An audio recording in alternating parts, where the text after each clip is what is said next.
So we're back behind the scenes at AquaTour. This time we're doing a few jobs for our little Dell Quay Dory workboat. The steering console is old and made of plywood. That had all rotten away and the console was falling apart. Luckily we had a spare one off another boat lying about that I could use to replace it. So I started off trying to undo all the screws. These were mild steel and all rusted, so I just used a hammer. I didn't have a dustpan brush to hand, so I opted for the shoe brush method. That wasn't working, so I found a bin bag and a real life dustpan to do a proper job. So I give the floor a bit of a spray, bit of a wipe with some trusty blue roll and left it to dry for a bit before I slip on it. Health and safety and all that.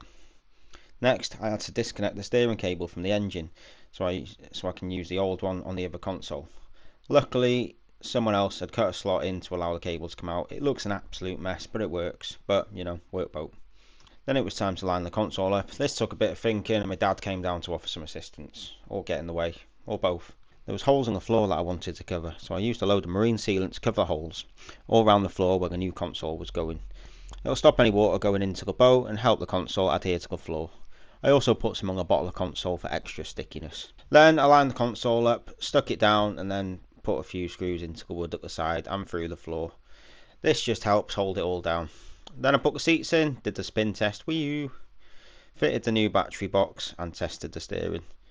As the weather was nice, we went round the Great Orme to have a bit of a play. So all that's left to do now is give the boat a good clean. As you can tell, it is quite dirty. The boat has been sat for a while, and then we've got some electrics and wiring to tidy up just to make it pretty perfect.